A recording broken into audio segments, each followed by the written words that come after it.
all of the associations in cosmetic. And of course, we want the regulation more easy and practical to follow. And of course, we deal with, we have to implement our ASEAN Cosmetic Directive.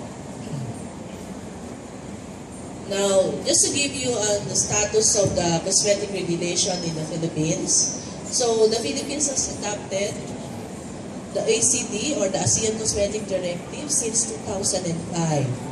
And we have its full implementation in 2008. Now, with the issuance of our national law known as the Republic Act of 9711, which is known as the Food and Drug Act of the Philippines, it has adopted fully what is written in the ASEAN Cosmetic Directive, especially on the definition of cosmetics. And the policy we follow, like the labeling requirements and how you do the registration of the product. Now, FDA, for your information, is already ISO certified by TUV Rainland. And we also have to translate all aspects such as the documentation, the records, internal audit, and quality work procedure.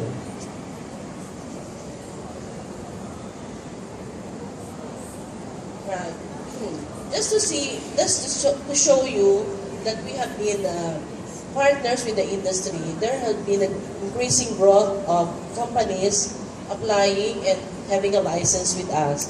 So in 2013, there's a local manufactured product, but most of the raw materials are imported.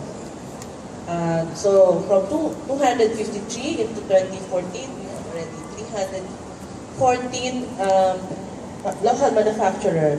The trader, these are companies who do not have any facilities, but they want their own brand. So they have to toll manufacture to the manufacturer their products. They want to own their own brand and their formulation. So there is also an increase. And with the distributor, it's a combination of importers, exporters, and wholesalers. So there is also an increase in the number. Now, regarding the registration of the product, we no longer register the product, but we call it the electronic notification. So company, if they apply for a license, then they will be given the authority to register their product online. So we are now fully implementing the online. So the company will just open the website of FDA, and then they will just click the ACD, ASEAN Cosmetic Directive, and then they will apply for the registration of the product. And then after 10 days, filling up all the information on the template, after 10 days, the product will be acknowledged, and that notification is an authority for the company to market the product already. Alright, so there is an increase in the number of notified product. So in last year, we already have 36,568 notified product. Just to compare with other ASEAN country, we have the largest notified product. Now, we have to inform our consumer that we have been strictly implementing ASEAN Cosmetic Directive because we have been very strict with the counterfeit products and those products that do not comply with the ACD, like for example, lipstick containing high level of mercury, creams, beauty creams with a high level of, by the way, the lipstick, high level of metal like the lead, and the creams with high level of mercury. So we have to issue several advisory, and we have to post this in the website so consumer will be aware. Do not be afraid to market your product in the Philippines because your competitor, if they are unscrupulous and they are unlicensed, we will have to run after them. Right. This is a form of an advisory in our issuance like this. You can see that on the website of FDA. And we also inform the public through our poster. We go to several outlets and inform most of the consumer that these are the requirements of FDA. We have to also put some poster on the labeling requirements, and consumer will be aware that these are the required label information in all of the cosmetic. Now we also provide our consumer with the ASEAN Consumer Information Handbook, and we joined the Pin Beauty last year, and we have a booth there and giving out information to our consumer. It was done last year in June in the SMX Convention Center. Hopefully this year, I think it's July 8 to 10, the same venue. And of course, we also do the tri-media involvement of FDA. We always give lectures and information to consumer. And if anybody would want to wish to inform us of anything that have happened to any consumer, like any adverse reaction that happened to a consumer, they can report to us directly through our website. Now, how do we help the small businessman?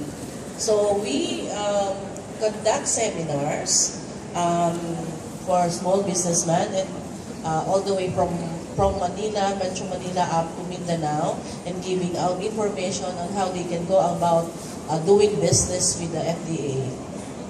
Right? So we have 10 times in a year, and with the cosmetic ASEAN GMP, we also give information to them. And we also talk to different associations. We join giving out lectures to the Philippine Economic Zone Authority, the National Consumer Affairs Council, and even the Ad Standard Council. We are invited to talk to them, giving out information like what are the unacceptable claims, because this is a very big advertisement can influence the use of the product, of course. Now we are very careful, and we have to check what are the unacceptable claims given out by the companies. Now these are some of the seminars that we have conducted in the Philippines, and all the way to Cebu and Davao. To the small businessmen and stakeholders. And of course, do not be afraid that your product will be held in custom, but if you will just follow our regulation, you have to have license and notification, because we have a strong PMS, or the post-market surveillance.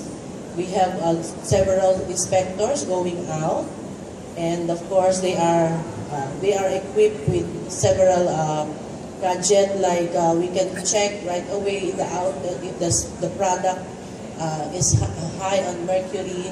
We have what we call the XRM, or the X-ray fluorescence device, so they can check immediately if the product has high mercury or high lead content.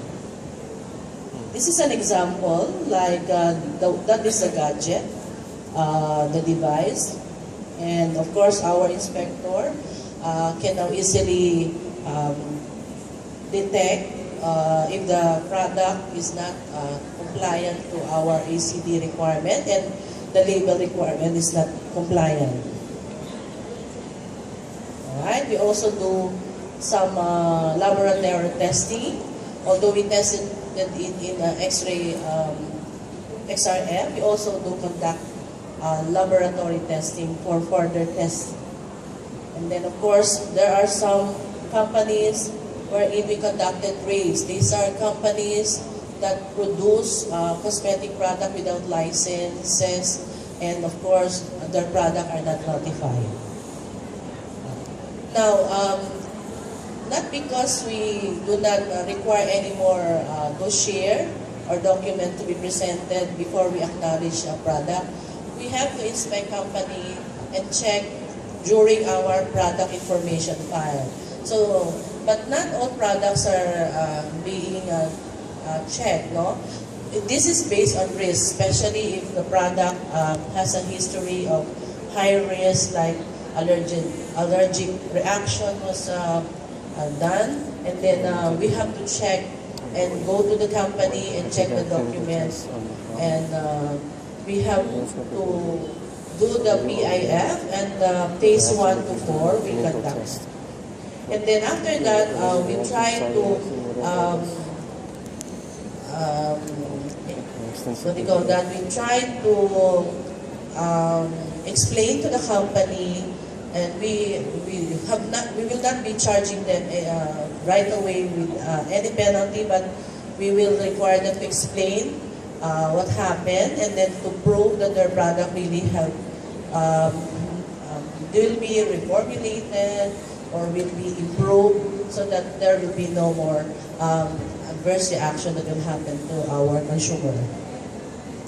And some of the outlets that we confiscated and seized are also outlets selling other products, like small drugstores, Chinese drugstores, and then of course these are imported and registered products with high in mercury, like the whitening creams. But we have been constantly communicating with the Bureau of Customs, and we have given the Bureau of Customs our requirements that do not allow any product coming in if they have no licenses and there are no product notifications.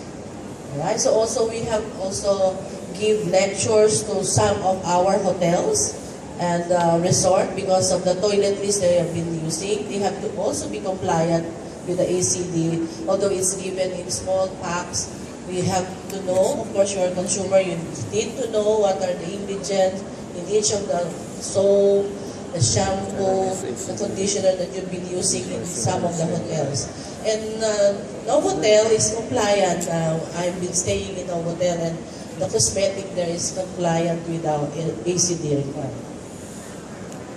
Here are some of the lipstick that were found to be high in lead, and most of them do not have product notification, and the orders are not licensed.